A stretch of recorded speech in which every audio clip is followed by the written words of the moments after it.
اعوذ باللہ من الشیطان الرجیم بسم اللہ الرحمن الرحیم یا ایہا الذین آمنوا اتقوا اللہ ولتنظر نفس ما قدمت لغد واتقوا اللہ ان اللہ خبیر بما تعملون ولا تکونوا کالذین نسوا اللہ فانساہم انفسہم اولئک هم الفاسقون لا يستوی اصحاب النار واصحاب الجنہ اصحاب الجنۃ هم الفائزون۔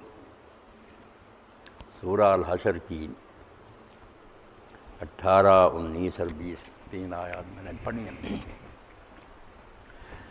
اللہ تعالیٰ نے ہم پر نعمت تمام کرتے ہوئے، جیسے دیکھنے کے لیے ایک آنکھ بھی گزارا اس سے ہو سکتا تھا مگر نہیں، اپنے فضل سے نعمت کامل کرتے ہوئے دو دنیا کی۔ اسی طرح ہدایت کے لیے قرآن مجید، اس میں بھی کمی کوئی نہیں، کتاب مبین ہے فیہ ھدی و نور، مگر اسی پر بس نہیں کیا، ساتھ رسول بھی دیتے ہیں۔ ہمیشہ کتاب آئی اور اس کے ساتھ ایک رسول آئے۔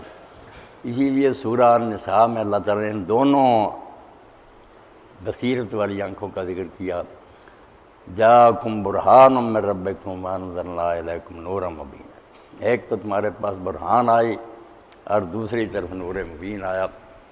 نور مبین کو اس جگہ سب نے مانا کہ یہ قرآن کی بات ہے کہ روشن کتاب ہے، یہ نور مبین ہے، برہان اللہ کے رسول ہے۔ جیسے علامہ اقبال کہتے ہیں نا، برہان کی تشریح بہت عمدہ کی، یہ راز کسی کو نہیں معلوم کہ مومن قاری نظر آتا ہے حقیقت میں قرآن۔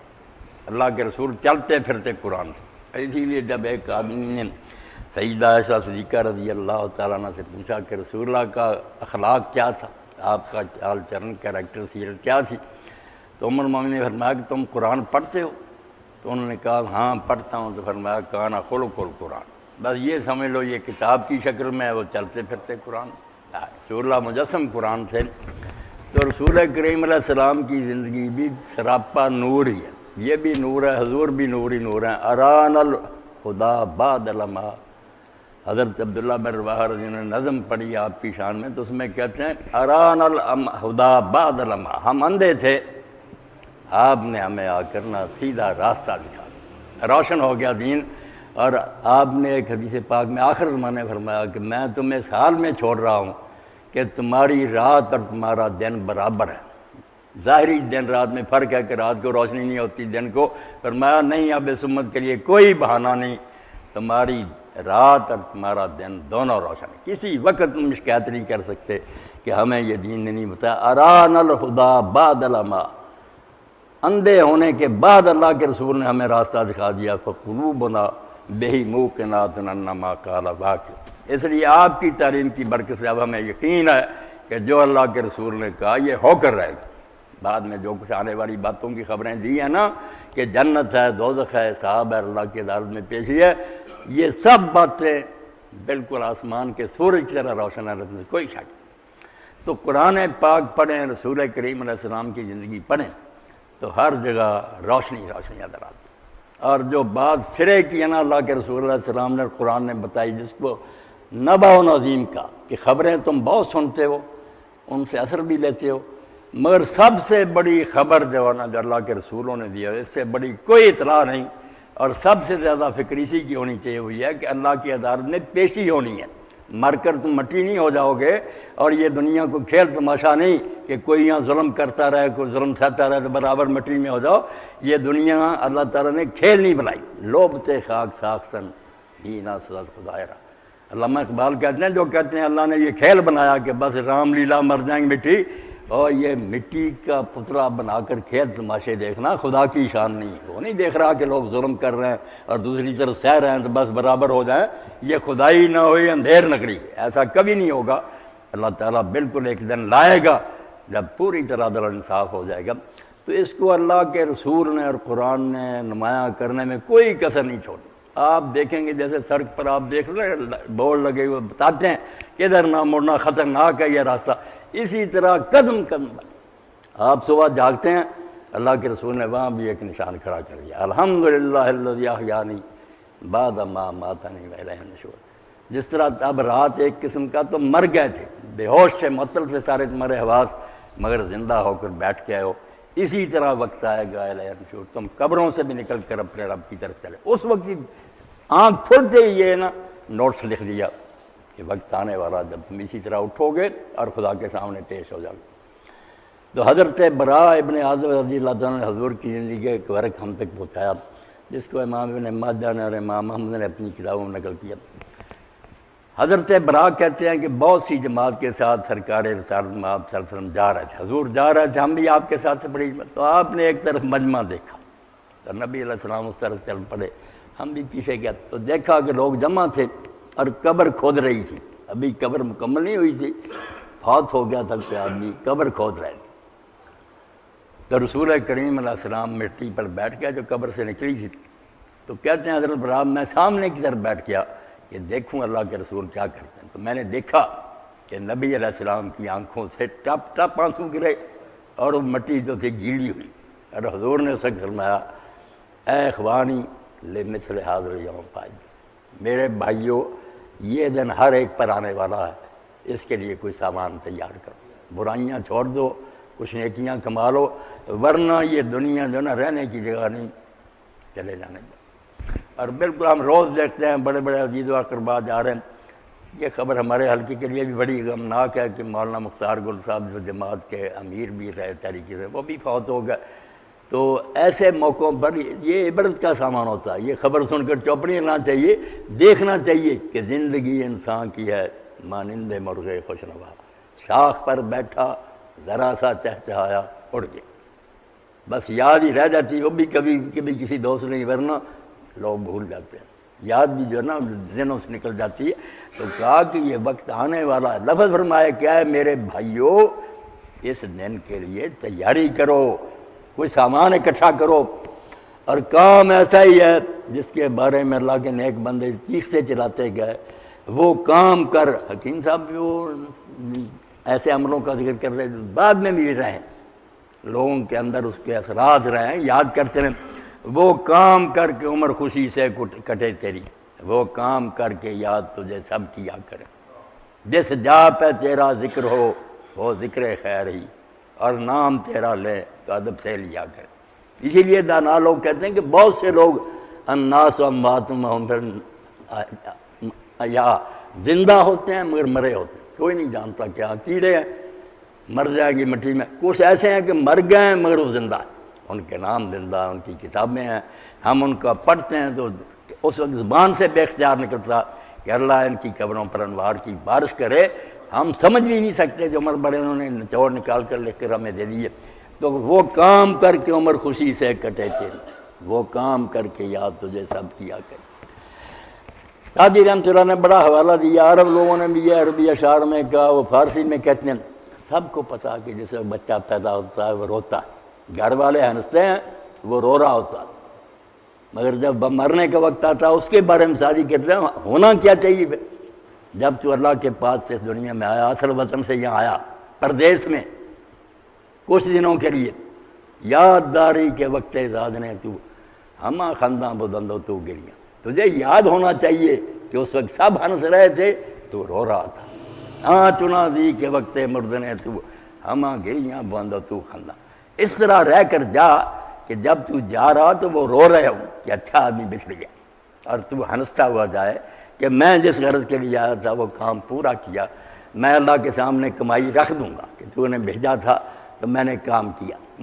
اس لیے اللہ رب العالمین نے قرآن پاک میں، رسول کریم علیہ السلام نے حدیث میں سب سے زیادہ اس مسئلے پر زور دیا رہا، جس کے بعد دین بالکل ایسے ہی ہے جیسے پھول میں خوشبو نہیں، کچھ پیدا نہیں قرآن و حدیث میں اگر ہم ایمان بالآخرت کا ذکر نہیں کرتے۔ ہر تصنیف میں، ہر تقریر میں، ہر لیکچر میں یہ بات ہونی چاہیے کہ ایک لمحہ تمہاری زندگی کا جو اس کا ریکارڈ مرتب ہو رہا ہے، لکھا جا رہا ہے، اور ایک دن آنا ہے جب اللہ کے اس کی جانچ پڑتال ہوگی۔ گاڑی میں ہم بیٹھتے ہیں، سفر شروع کرتے ہیں، قرآن کیا کہتا ہے؟ سبحان الذی سخر لنا ھذا وما كنا له مقرنین۔ ایک طرف تو اللہ کا احسان جتلایا کہ یہ جو پرزے جوڑ دیے اور کہا لے کر انہیں بھاگا اور تجھے سمجھ دے دی، یہ پاک ہے وہ خدا جس نے ہماری خدمت کے لیے ان چیزوں کو لگا دیا۔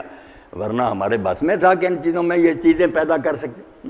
کچھ پٹرول ڈالا کو لوہے کے پردے ٹھیک کیے باغی جا رہے. اور ایک جگہ قرآن کہتا ہے ایسی سواریاں تمہیں دی کہ تم کھپ جاتے, پہنچ نہیں سکتے تھے منزل پر, نہ وہاں سامان لے جا سکتے, آرام سے بیٹھ جاتے لے جا رہی. اور ساتھ ہی اگلی بات کہی کہ جس طرح یہ سفر شروع ہوا نا تمہیں ایک اور سفر کا خیال کیا بولے وَإِنَّا إِلَىٰ رَبِّنَا لَمُنْقَلِبُونَ, ایک دن ہم اپنے رب کی طرف واپس چلے جائیں گے, دنیا میں ہمیشہ نہیں رہیں گے. اس وقت وہ یاد رکھنے کی بات یہی قرآن کہتا ہے. اور قرآن پاک میں آپ دیکھ لیں دو چیزیں جو نا تربیت کا موجب ٹھہرائیں کہ انسانوں کو اگر تم ٹھیک کرنا چاہتے ہو نا, اولاد کو, اپنے شاگردوں کو, اپنے ساتھیوں کو, تو دو چیزوں کے بغیر کوئی حل نہیں. ایک تو اللہ تعالیٰ نے جہاں جہاں ذکر کیا, سورہ نور میں بھی دیکھیں وہاں پردے کا کام ہے, بڑا نازک مرحلہ کہ گھر میں گیا عورتوں کے چہرے ننگے ہیں یا باہر کیوں بنی سبنی زینت, گمراہ ہونے کا اندیشہ. وہاں بھی حوالہ اسی کا ہے کہ جو کر رہے ہو اللہ اس کو جانتا ہے. بار بار انہیں اتمایا. اور یہاں بھی آپ نے دیکھا جو ایسے میں نے پڑھی, یہ مراقبہ اور دھیان کہ کوئی چیز اللہ سے چھپی نہیں. تم ہزار پردوں میں چھپ جاؤ, اللہ دیکھ رہا ہے, تمہاری کرپشن ہے اس کے علم میں ہے, دل کے راز بھی اس کو معلوم ہے. اور دوسری بات کہ صرف پتہ ہونے سے کچھ نہیں, اگر سمجھے کہ پتہ مگر نہیں, عدالت نہیں لگایا گیا, انصاف کوئی نہیں ہو, پھر بھی کیا کہ پتہ ہے پولیس افسروں کو پتہ ہوتا ہے کوئی نوٹس ہی نہیں ہے, فرمایا ایسا بھی نہیں. دن آئے گا, عدالت ہوگی, وہاں اپنے علم کے مطابق فیصلے کرے گا, کوئی سفارش اثر انداز نہیں ہوگی, کوئی اثر رسوخ نہیں ہوگی. تو اندیشہ فردہ جس کو ہم کہتے ہیں نا کہ کل کی فکر, یہ ہر انسان جس کو اللہ نے عقل دی ہے اس کے ہے. اس لیے دنیا کا میں کچھ جوڑ کر رکھتے ہیں کہ کل یار کو مصیبت ہے کیا ہوگا, انشورنس کے سلسلے نکال لیں اور نکالیں. واقعی صحیح باتیں ہیں کہ آدمی سوچتا ہے کہ کل ضرورت پیدا ہو سکتی. اندیشہ فردہ تو اللہ تعالیٰ بھی کہتا ہے جس طرح تمہیں یقین ہے کہ آج کے بعد کل آئے گا, یہاں بھی غد کا, اس دنیا کو آج سمجھو, اس کے بعد ایک کل آنے والا ہے, وہ آخرت ہے. فرماتا اللہ پاک یا ایھا الذین آمنوا, یہ خطاب بھی ایسا جس کے بارے میں حضرت عبداللہ بن مسعود رضی اللہ تعالیٰ عنہ فرماتے ہیں. حضرت ابن مسعود کو چھوٹے آدمی نہیں, خود حدیث میں فرمایا کہ 70 صورتیں تو قرآن مجید کی میں نے آپ کے پاس بیٹھ کر سب کے نام سے پڑھی, اور اگر مجھے علم ہو جائے کہ دنیا میں مجھ سے زیادہ کوئی قرآن جانتا تو میں بے شک اونٹوں کے جگر جلا کر وہاں پہنچوں نا, بھوکے مار کر وہاں پہنچے, مگر نہیں, مجھ سے زیادہ قرآن نہیں کوئی جانتا. تو وہ کہتے ہیں کہ جہاں تم سنو نا کہ آواز آئی قرآن میں یا ایھا الذین آمنوا, اے لوگو جو کہتے ہو کہ ہم اللہ کو مانتے ہیں, رسول کو مانتے ہیں, کتاب کو مانتے ہیں, آخر بھی سن لو. تو فرماتے ہیں اسی وقت اپنے کان پھر اس بات کی طرف لگا اور دیکھ کہ جو کہا گیا کرتا, تو جس سے روکا ہے وہ اس سے روک رہا ہے. اگر صرف سن لیا اور بات بس آیا گئی ہو گئی, یہ کوئی ایمان نہیں. آواز دی اللہ پاک نے کہ کافروں بے ایمانوں سے نہیں بات ہے, جو تم کہتے ہو نا کہ یہ سب چیزیں سچی ہیں. یا ایھا الذین آمنوا اتقوا اللہ, ڈرو اللہ سے, وَلْتَنْظُرْ نَفْسٌ مَّا قَدَّمَتْ لِغَدٍ, اور دیکھتا رہے ہر آدمی کہ کل کے لیے وہ کیا آگے بھیج رہا ہے. کل کا کہ بالکل جس طرح آج کے بعد کل آ جانا نا, اس طرح یقین جانو کہ مر کر معاملہ ختم نہیں ہوگا, کل کا دن آئے گا, وہاں تمہیں نا اپنی کی ہوئی ساری باتوں کا بدلہ ملے گا. ما قدمت, جو تم یہاں سے آگے بھیج رہے ہو. اور اسی کو اللہ کے رسول اللہ علیہ وسلم نے فرمایا عجیب معاملہ ہے کہ جب کوئی مرتا ہے لوگ اکٹھے ہوتے ہیں, کہتے ہیں ما خلف, یہ کیا چھوڑ گیا ہے, بیٹے کتنے ہیں, زمینیں, یہ ان کو یہ پڑی ہوتی. قالت الملائکۃ ما قدم, اور فرشتے یہ حساب کر رہے ہوتے ہیں کہ لے کر کیا آیا, جو چھوڑ آیا وہ پتہ نہیں وہ حرامزادے اچھا استعمال کریں گے برباد کر لیں, اس کے پلے کیا. اللہ بھی یہ کہتا ہے کہ ہر شخص دیکھتا رہے, آپ حساب کرتا رہے. اور اسی لیے امام ظفر صاحب فرماتے ہیں جو رات کو اپنا حساب کر کے نہیں سوتا وہ قیامت کے حساب میں پھر بہت مشکل میں پھنسے گا. مرد سوتے وقت دیکھو کہ آج کے دن کیا اچھے کام ہوئے, ان پر اللہ کا شکر ادا کرو, جو غلط ہو گئے ان سے معافی مانگ لو, پتہ نہیں صبح اٹھنا نصیب ہو یا نہ ہو. اور اسی لیے اللہ کے رسول علیہ السلام عشاء کی نماز سے پہلے سوتے نہیں تھے, اور بعد میں سوائے کسی دینی ضرورت کے باتیں نہیں کرنا اچھا نہیں سمجھتے, سو جاؤ. یعنی یہ نماز میں رکھی معافی مانگنے کی ہے, اسی لیے جتنی دیر سے یہ پڑھی جائے, باقی نمازیں ور وقت ہے, عشاء کا جتنی دیر سے پڑھنی جو ہو کرنا کر لو، آخر میں اللہ تعالیٰ سے منت سماج کر کے گناہوں کی معافی مانگ کر سو۔ تو کہا کہ آج کے بعد کل آئے گا، اس میں کوئی شک نہیں، اور یہ وقت تمہارے ٹالے ٹلے گا نہیں۔ بچ جاؤ اس برے وقت سے کہ اللہ کی عدالت میں پیشی ہو، پھر چارہ کوئی نہیں ہوگا، وہاں پھر حساب کے وقت میں کوئی جان نہیں چھڑائے گا۔ حضرت شیخ قطب الدین بختیار کاکی رحمۃ اللہ فرماتے ہیں، دلا امروز کارے کن کے فردا رستگار آئے، اے دل آج کوئی اچھے کام کر لے کہ اس دن تو چھٹکارا پا جائے، مجرموں میں نہ ہو، جان چھوٹ جائے۔ دلا امروز کارے کن کے فردا رستگار آئی، بدیہا بیشتر کر دی نہ باشدین دانائی۔ تو روز گناہوں کے ڈھیر اکٹھے کر رہا ہے، یہ عقل مندی کی بات نہیں، بہت بھاری ہو رہا ہے، کیا کرے گا پھر؟ اللہ تعالیٰ قرآن میں کہتا ہے کہ بہت برا بوجھ ہوگا جو ان پر لدا ہوگا، بیچارے مر رہے ہوں گے، اٹھایا نہیں جائے، گناہوں کی گٹھڑیاں ہوں گی نا۔ تو فرمایا کیا ہے، ایمان والو اگر مانتے ہو کہ اللہ رسول سچے اور یہ بات ٹھیک ہے تو پھر اللہ سے ڈر جاؤ۔ اللہ سے ڈرنا یہی ہے کہ نافرمانیاں چھوڑ دو، ہر کام میں اس کے حکم کے خلاف نہ کرو۔ وَلْتَنْظُرْ نَفْسٌ مَا قَدَّمَتْ غَدٍ، اور ہر آدمی دیکھتا رہے کہ وہ کل کے لیے آگے کیا بھیج رہا ہے۔ وَاتَّقُوا اللَّهَ، اللہ تعالیٰ سے ڈرو۔ دوبارہ پھر اس کو دہرا دیا۔ پہلا اتقوا اللہ تو ہے نیکیوں کے بارے میں، کہ نیکی کرتے وقت پوری طرح اللہ سے ڈرو کہ کوئی نیکی مجھ سے رہ نہ جائے، حکم کی خلاف ورزی نہ۔ یہ ہے اطاعت کا معاملہ، اسی کیا آگے نیکیاں بھیجو۔ آگے ہے کہ جو برائیاں کر رہے ہو، اقلاع عن المعاصی، ان گناہوں سے رک جاؤ، دونوں کام کرو، نیکیاں کرو، برائیوں کو چھوڑو، تب معاملہ ٹھیک ہوگا۔ اور جو میں نے بات عرض کی کہ اس کے لیے نسخہ اللہ کے پاس ہی ہے، یہی دہرایا اس نے کہ اللہ دیکھ رہا، ان اللہ خبیر بما تعملون، جو کچھ تم کرتے ہو اللہ کو اس کی پوری خبر ہے، کوئی چیز اس سے چھپی نہیں۔ اس لیے لوگوں سے تم جھوٹ بول سکتے ہو، بہانے بنا سکتے ہو، مگر اس سے کوئی پردہ نہیں۔ اور جن پر اس بات کا غلبہ ہو گیا، آپ دیکھتے ہیں تاریخ میں ایسی حیرتناک مثالیں آ گئی کہ 4 گواہ چاہیے زنا ثابت کرنے کے لیے کہ اس مرد عورت نے بدکاری کی، 4 قتل کے لیے بھی حالات 2 ہی ہیں، زنا بدنامی ہو جانی ہے، عورت زندہ مر جائے گی، کسی کی بیٹی تباہ ہو جائے گی۔ فرمایا یا 4 گواہ لاؤ کہ ان کو ختم کر دیا جائے، یا نہیں تو پردہ رہنے دو، نہ ذلیل و رسوا کرو۔ اور 4 بھی جنہوں نے ایک ہی وقت دیکھا، ایسا کیس کوئی بھی نہیں ثابت ہوا، نہ ہو سکتا۔ مگر حضرت ماعز رضی اللہ عنہ سے جب یہ گناہ ہو گیا، کوئی رپٹ درج نہیں ہوئی، کوئی پولیس نے ان کے خلاف کوئی کارروائی نہیں کی، خود حضور کے پاس آئے، یہ سمجھ آ گئی کہ اللہ دیکھ رہا، اور آ کر کہ اللہ کے رسول میں برباد ہو گیا، مجھے پاک کرو۔ اللہ کے رسول نے حالانکہ ترس کے آ کر فرمایا، پوچھا بھی نہیں کیا ہوا، کیا اجدا اللہ سے معافی مانگ، منہ پھیر لیا، وہ دوسری طرف آ گیا، پھر یہی بات، 4 طرف آپ نے منہ پھیرا اور کہتے رہ گئے اللہ سے معافی مانگ، نہیں ہٹا۔ 4 اقرار جب پورے ہو گئے تو آپ نے فرمایا منہ سونگو، بے ہوش تو نہیں ہے، کوئی شراب تو نہیں پی؟ لوگوں نے کہا نہیں، ٹھیک ہے۔ محلے کے لوگوں سے پوچھا کہ اس کی عقل میں کوئی فطور تو نہیں، سزا کتنی سخت ہے کہ یہ پتھروں سے اڑا دیا جائے گا؟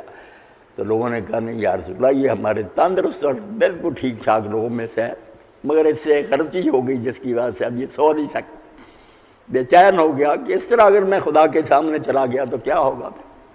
تو رسول اللہ نے حکم دیا، پھر ان کو جب سنسار کیا گیا تو دوسرے یا تیسرے دن صحیح مسلم میں آتا حضور آئے تو لوگ بیٹھے ہوئے تھے، تازہ خبر تھی، کوئی کچھ کہہ رہا تھا، کچھ تو بعض لوگوں نے ہی کہا کہ یہ نہ ان حرکتوں سے باز آیا، اب دیکھو کس طرح کتے کی موت مرا، یہ لفظ کیا ہے؟ تو حضور نے فرمایا ایسا نہ کہو، اس کے لیے بخشش کی دعا کرو۔ ماعز ایسی توبہ کر کے مرا کہ اگر سارے مدینے پر وہ تقسیم کر دی جائے تو سب بڑے بڑے مجرم جو ہیں اور بخشے جائیں۔ کس بات کا نتیجہ تھا؟ اور اس کے بعد غامدیہ آئی، بی بی حاملہ تھی، اس نے بھی ابھی حضرت ماعز کا قصہ تازہ تھا، حضور سے آ کر یہی بات اپنی سنائی، آپ نے اس کو بھی کہا کہ جا توبہ کر، معافی مانگ۔ اس نے کہا اب یا رسول اللہ، ماعز کو بھی ٹالتے تھے مگر وہ آخر سزا بہت کم رہا، آپ بس مجھے سزا دیں، میں یہ کوئی سننا نہیں چاہتا۔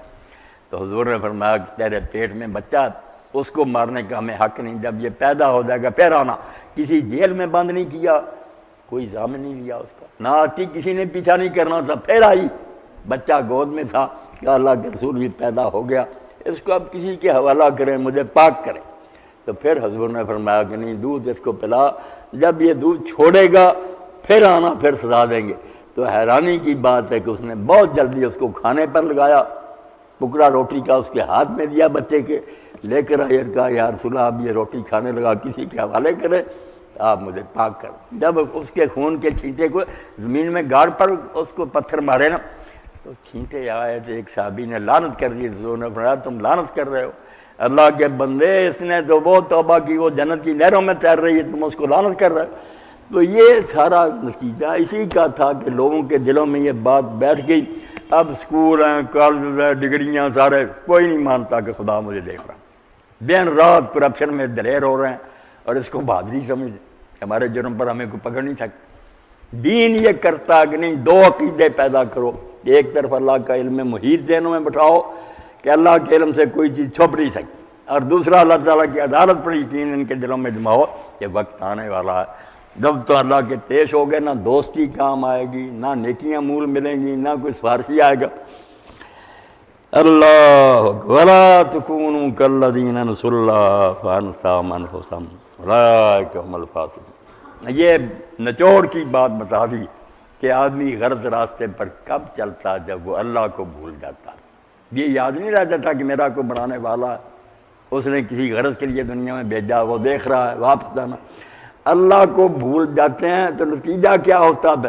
بہت پیاری بات کی کہ اللہ کو بعد میں بھولیں، میں اصل میں وہ اپنے آپ کو بھول، انہیں اپنا ہی نہیں پتہ رہا کہ ہم دنیا میں کیوں آئے ہیں، کہاں جائیں گے، کیا بنیں گا۔ اسی لیے نیک لوگوں نے جو بات کہی نا کہ جو اپنے آپ کو پہچان لیتا وہ رب کو پہچان لیتا، تو یہ رب کیا، ہمارا مبدا، کہاں سے آئے ہیں، اللہ نے پیدا کیا، کیوں آئے ہیں، معاش کیا ہے، اس کی بات کے لیے آئے، معاش کیا ہے، واپس کدھر جانا ہے، اللہ کی طرف، من اللہ ہے، للہ ہے، اللہ، تین ہی تو جواب، اللہ کی طرف سے آئے ہیں، اللہ کا حکم ماننے کے لیے آئے، امتحان کے لیے، اور اسی کی طرف واپس چلے جائیں۔ تو جو ان چیزوں کو بھول جاتے ہیں دنیا کے سب سے بڑے دانشوری بن گئے، انہیں اپنی خبر نہیں رہی، وہ کیڑے مکوڑوں کے عالم بن گئے، انہوں نے سیاروں کی پیمائش کر لی، اپنی خبر نہیں ملی۔ فلسفی گشتی و آگاہ نیستی، از کو جاؤ خود کو جاؤ کی، فلسفی تو بن گیا مگر یہ پتہ نہ چلا کہ میں کون ہوں، کہاں سے آیا ہوں، کیا کرنے کے لیے آیا ہوں۔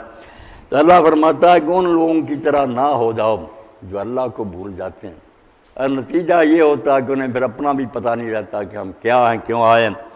اولئک هم الفاسقون، یا حسر کے ساتھ فرمایا کہ یہی لوگ فاسق ہیں۔ دوسرے لوگ اگر اچانک غلطی ہو جائے بعد آئیں گے، توبہ کریں گے، دامن، جو پکے فاسق ہیں نا کہ برائی میں غرق رہتے ہیں، وہ یہی جو اللہ کو بھول گئے ہیں۔ وہ بالکل حدیث پاک میں آیا کہ اللہ کو یاد کرنے والا اور نہ یاد کرنے والے میں فرق اتنا ہی ہے، زندہ اور مردے کا۔ جسے اللہ یاد ہے وہ زندہ ہے، لغزش ہو بھی گئی اٹھے گا، دامن جھاڑے گا، معافی مانگے گا۔ دوسرا بے ایمان برائی پر دھرنا مار کر بیٹھ جائے گا، مگن ہوگا، خوش ہوگا۔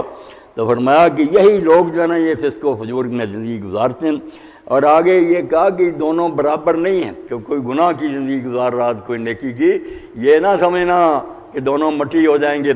لا یستوی اصحاب النار و اصحاب الجنہ، دونوں پارٹیوں کا جب انجام سامنے آئے گا نا تو آگ والے جو ہیں وہ اور حال ہوگا ان کا، جو جنت میں جائیں گے ان کا کچھ اور حال ہوگا۔ لا یستوون، برابر نہیں ہوں گے، زمین و آسمان سے زیادہ فرق ہوگا، وہاں ہر عیش ہوگا، یا ہر مصیبت ہوگی، نہ مریں گے نہ جان چھوٹے گی۔ ولا اصحاب الجنت هم الفائزون، یہاں بھی حسری ہے، جنت والے ہی اصل میں کامیاب ہوئے۔ دوستیوں کا اس دنیا میں آنا کیا ہے، وہ کیا کامیاب ہوئے؟ حکومت بے شک ملی، خزانے ملے، نہ مراد گئے، آگ میں پھنس گئے، سر پر فرشتوں کے کوڑے پڑ رہے ہیں، بچھو کاٹ رہے ہیں، سانپ کاٹ رہے ہیں، پیپ پینے کو مل رہی ہے، بالکل ہر وقت مصیبت اور عذاب میں مبتلا ہیں۔ تو مزے میں صرف وہ لوگ ہیں جو جنت میں گئے، اور اسی لیے جنت کے بارے میں اللہ تعالیٰ نے لمبی چوڑی بات کی بجائے اتنا ہی کہہ دیا، لہم فیہا ما یشتہون، جو چاہیں گے ملے گا۔ بس تفصیل اور ڈیٹیل کیا پوچھتے، جو تم چاہو گے نا۔ ایک شخص نے کہا اللہ کے رسول علیہ السلام، میں اگر جنت میں گیا، غریب آدمی تھا نا، مجھے سواری کے لیے اونٹ اور گھوڑا ملے گا؟ حضور نے فرمایا ہاں، جنت کے دروازے پر تیرے لیے زین کسے ہوئے ہوں گے، تو جا کر ان پر جنت کی جہاں جی چاہے گا سیر کرے۔ مدینہ شریف کے انصاری لوگ جو باغ کا کام کرتے تھے، کھیتی کا، مکے والے تو تجارت پیشہ تھے، تو ایک انصاری نے کہا حضور ہمیں بڑا شوق ہے یہ کھیتی باڑی کا، وہاں کوئی پلاٹ ملیں گے کہ ہم وہاں کھیتیاں بھی کریں؟ آپ نے فرمایا ہاں ملیں گے، صبح تم کاشت کرو گے، شام کو فصل پکی ہوگی، نہ مشقت ہوگی، نہ کوئی تھکے گا، تفریح ہوگی لوگوں کا دل خوش کرنے کے لیے۔ اس لیے جنت کیا ہے؟ جہاں کوئی دکھ نہیں ہے، سب مزے ہی مزے۔ اور دوزخ کیا؟ اللہ تعالیٰ فرمایا ہر طرف سے موت آئے گی مگر مریں گے نہیں، سامان سارے ایسے ہوں گے کہ ایک ہی مار دینے کے کافی ہے، بچھو ہیں، زہر ہے، آگ ہے، مریں گے نہیں، اسی طرح مصیبت بھگتے رہیں گے۔ یہ اطلاع جو اللہ نے دی اور اس کے رسول نے جن کے دلوں میں بیٹھ گئی وہ دنیا میں فرشتوں سے بھی آگے نکل گیا۔ جو قرآن بھی پڑھتے ہیں، کانفرنس سے ہوتی ہیں، قرات کی محفل ہوتی ہیں، مگر یہ بات دل میں نہیں اترتی کہ اللہ دیکھ رہا اور اللہ تعالیٰ نے اس کے بارے میں حساب کرنا، وہ پھر سب کچھ بیکار ہی ہے، یہ کہ پانی بن کے رہ گیا پیشہ اور اس کا کوئی اثر نظر نہیں آتا۔